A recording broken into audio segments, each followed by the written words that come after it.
ఈ వీడియోలో మనం హనుమంతుడు శూర్పణఖతో ఎందుకు గొడవ పడ్డాడో ఇప్పుడు మనం తెలుసుకుందాం.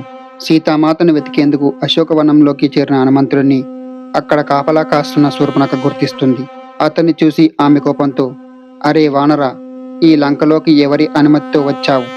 ఎవరి ధైర్యం మీద రావణుడి రాజ్యంలోకి అడుగుపెట్టావు అంటూ గట్టిగా కేకలు వేస్తుంది. హనుమంతుడు చిరునవ్వుతో, నేను దూతను, సీతామాతను వెతికేందుకు వచ్చాను. నీ రావణుడు తప్పుడు మార్గంలో వెళ్తున్నాడు. సీతామాతను వెంటనే తిరిగి ఇవ్వమని చెప్పు అని శూర్పణఖతో హనుమంతుడు అంటాడు. హనుమంతుడి మాటలకు శూర్పణఖ నవ్వుతూ, నీలాంటి వానరం నాకు ఉపదేశం ఇవ్వటమా అని చెప్పి హనుమంతుడిపై దాడి చేసింది. శూర్పణఖ రాక్షస రూపంలోకి మారింది. కళ్ళు ఎర్రగా, పండ్లు పొడుచుకొని, గోర్లు రాళ్ళను చీల్చేంత గట్టిగా మారాయి.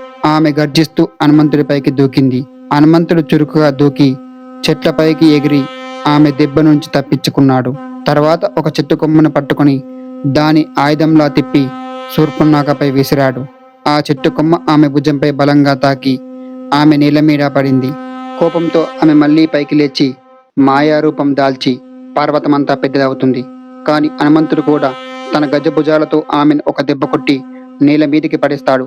అంత బలంగా కొట్టడంతో శూర్పణఖ, నువ్వు ఎవర్రా ఇంత శక్తివంతుడివి అని కేక వేస్తుంది. అప్పుడు హనుమంతుడు శాంతంగా, నేను శ్రీరాముడి భక్తుడిని. నీ రావణుడు సీతామాతను అపహరించాడు, దానికి శిక్ష తప్పదు అని చెప్పగానే శూర్పణఖ భయంతో వెళ్ళి వెనక్కి తగ్గి లంకలో రాక్షస సైన్యానికి చెబుతుంది. ఒక వానరం వచ్చి మన లంకలోని చెట్లు, సైనికులు, గోడలు అన్నీ నాశనం చేస్తున్నాడు.